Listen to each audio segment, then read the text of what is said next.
Hello and welcome back to another RiftGuides WildRift video. Today we're going to take a look at 5 OP builds for the current patch and obviously upcoming patches because, well, there are no changes that really change anything. But before we do this, let's talk about our question of the day. Do you think Twitch is going to be OP?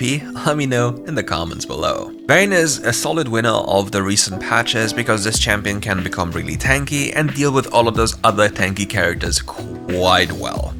And for that, you only need a few item changes that make you basically immortal. And now let's talk about them. For our first item, we have either Blade of the Rune King or Trinity Force. Then afterwards, you go the item you haven't built yet. So Blade of the Rune King into Trinity Force or Trinity Force into Blade of the Rune King.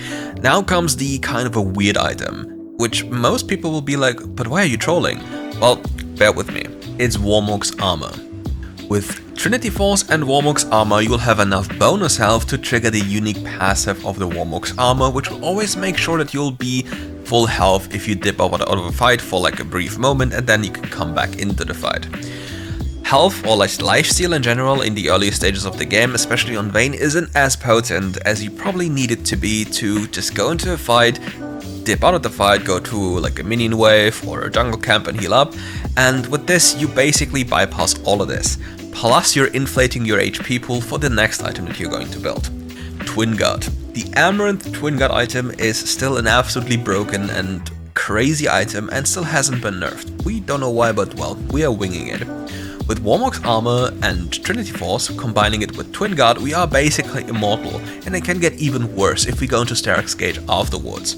We have so much health and so much damage, and even though we don't have the most AD compared to like other crit builds, for example, we'll still be absolutely crazy in the sense of not being able to die. We have high resistances, we have true damage from our second ability, and obviously we have tankiness. If you think that this is not good enough, you can also swap out the Starrick's Gauge with the Wit's End, which will also provide tankiness because dealing damage with it will heal you for a reduced amount because you're ranged, but it still does the trick, plus giving you attack speed. And for your enchantment, you usually go for either defensive boots or gluttonous boots into a stasis enchant. For runes, you want Lethal Tempo, Giant Slayer because your purpose is playing into tanks or like bruises, Bone Plating because it's still broken, and Nimbus Cloak. Next on this list comes Jax, and here we have a staple build. We have a Divine Sundra, Hullbreaker and Twin Guard. This is the holy trinity of bruiser champions, which makes them unkillable, and at the same time will kill you all the time, because it features high damage values, sustain, and everything you need in terms of defenses. Then afterwards, you'll go into Blade of the Rune King, and now comes the quote-unquote weird item. It's called Riftmaker. It might sound kinda weird, but it will make sense as you continue looking at the build. This build usually has kinda trouble with hyper tanks, even though it sounds kinda weird since you have Divine Sundra, but if you face other people that get too tanky, you might have some trouble dealing with them. But in this instance, Riftmaker does multiple things for you. Number 1, it provides you with a little bit more HP. Number 2, it grants you AP and your champion has AP scalings.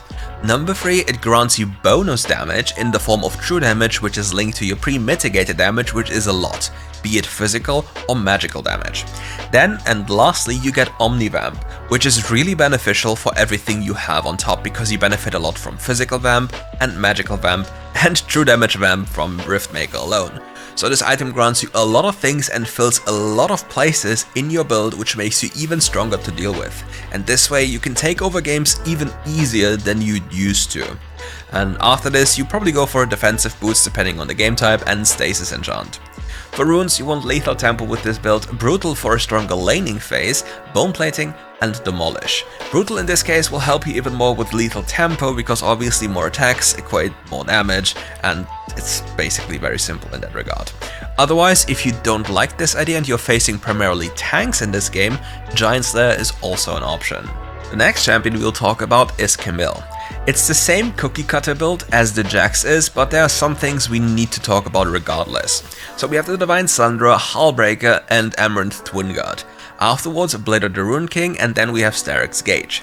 Compared to the Jax build, we obviously want the Starrick's Gauge because it makes us tankier and grants us more damage compared to, for example, the Riftmaker on Jax. But afterwards, there's a slight difference. Camille wants to go for Meteor. Camille can lock on one target absolutely reliably with her ultimate ability, and that way her Meteor is guaranteed to hit afterwards. And if you consider how teamfights are being played out, you can take the advantage of environmental benefits with locking somebody down, and if the enemy tries to help them, they'll also be hit by the Meteor, which will naturally increase the pressure you have during a teamfight. Not to mention that the target that is locked up will take even more damage by you, but yeah, you get the idea. For runes, you want Conqueror, Giant Slayer, Bone Plating, and Demolish. Here's like a little thing about Conqueror. Usually, Camille players would default from Grasp to Fleet Footwork, which, depending on the matchup, will help them survive laning phase or get them into a better position so they hit mid or late game easier.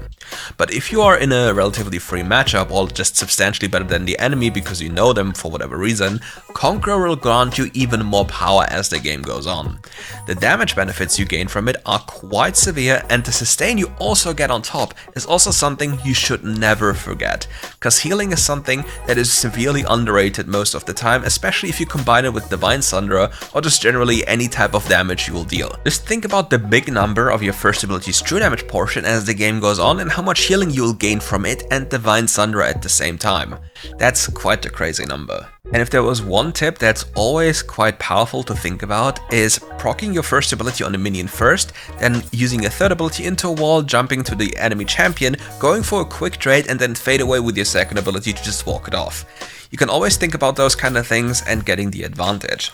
Another thing that's quite helpful is when enemies try to do certain combos into you, like the Renekton for example, you can target lock towards, like onto him, and then when he dashes towards you, you just spam your first ability with the target lock onto him, so even if he stuns you, you will get off your first attack, which then proc your passive shield, which then takes away most of the damage he's going to deal to you. Something that you have to keep in mind, especially if your bone plating is on cooldown. For our next build, we are going to talk about Karma in the support role or in the mid lane, doesn't really matter. For a starter item, depending if we're support or mid lane, we'll start with Relic Shield. After this, the build is literally the same. You'll go for Luden's Echo, Liandry's Torment, Rabadon's Death Cap, Void Staff, Morellonomicon, and the Meteor Enchant on Lucidity Boots. In the super late game, don't forget, supports will sell their item if they have a full item ready to be bought in base. Otherwise, you'll keep your support item until you can. And now let's talk about the items and why we want those items. Luden's Echo is the highest damage item you can get as your first item for any AP mage. Now we go for the Liandry's Torment as a second item. In the past we went for pen items such as Prophet's Pendant and Void Stuff, but this idea is about centering your damage into or onto tanky champions. And we want to deal as much damage as possible to them with Liandry's Torment. So we go for Liandry's Torment, which is a lot of poke damage, which we'll primarily use on our first ability onto enemies, and then we go for Rabadon's Death Cap. With the high AP we have then achieved, our Liandry's Torment will deal quite the sizable amount of bonus damage in extended trades. After this, we'll now go for the Void Stuff to make sure that we'll have enough punch to take everyone down. With the Morellonomicon, which you purchase maybe even earlier depending on if you need anti-healing, but then you'll sit on the Oblivion Orb alone, and only later when you really need it, you'll then upgrade to the Morellonomicon. For runes, you'll have Airy, Weakness or Giant Slayer, don't forget it depends on who you're facing and how much life they'll go for, Bone Plating and Hunter Genius. To make this build fully functional, you have to keep in mind that you want your second and first ability to be empowered most of the time to get maximum value out of Liandry's Torment. Tagging the enemy with your second ability in the empowered form will apply Liandry's Torment onto them, and since it's dealing damage over time, it will re-trigger the Liandry's Torment and deal even more damage over that period of time. Then if you hit them with even more spells, you will have a long time of Liandry's Torment being applied to enemy champions, and as the game goes on and as your AP rate increases, the more damage you will deal to them. And if you have anti-healing, you'll deny their healing or cut their healing short for a long period of time. For our last build, we have something special and interesting, which is kind of an experiment, but you're welcome to try it out because it works quite well, and it's about Evelynn. For our first item, we are literally going to rush Prophet's Pendant and we'll sit on it, and that's it. Afterwards, we'll go for Void Staff, a Rabadon Staff Cap, a Lich Bane, a Rift Maker, and then we will finish the Infinity Orb. For boots, we'll most likely go for Lucidity Boots with Proto Belt. For runes, we want Electrocute, and then Sudden Impact, Bone Plating, and Pathfinder. And now we talk about why we want the Prophet's Pendant first. So you know, Prophet's Pendant is 12 Magic Pen. The Sudden Impact rune is 13 Magic Pen. So with just 1000 gold investment plus the rune we have, we'll take away 25% magic resistance of the enemy champion, and if we have our second ability marked on them, they'll get a percentage reduce as well. So most of the time we'll deal true damage to people, which will then allow us to just kill them for absolutely free, and there's not much they can do about this. So what you have to think about in this very instance is if the enemy team has too many champions that have too high magic resistance, so it's not worth it and you just want raw AP, or if this is going to be easier or make it easier for you to snowball. Needlessly to say, there are many instances in which a Lich Bane rush can prove to be very powerful because of how your champion functions and how you use your first ability to deal consistent DPS, but if you're thinking about bursting people in the frame of your sudden impact, which is 4 seconds roughly, you will then get a lot of extra value from this combination of items, and then you can maybe snowball into different item points faster and get stronger even faster than normally. Because don't forget, breakpoints and gold income really matters, and Prophet's Pendant is 1000 gold, Void Staff is substantially less gold than Rabadon Staff Cap, and if you combine all of those factors together, you might be hitting or breaking through certain breakpoints, which makes it way easier for you to win games because you're stronger at an earlier point in time, and then transition into an even stronger form way earlier than you would normally do. And that's it for today's video. If you liked the video, leave a like and follow, and come back tomorrow for more RiftGuides content.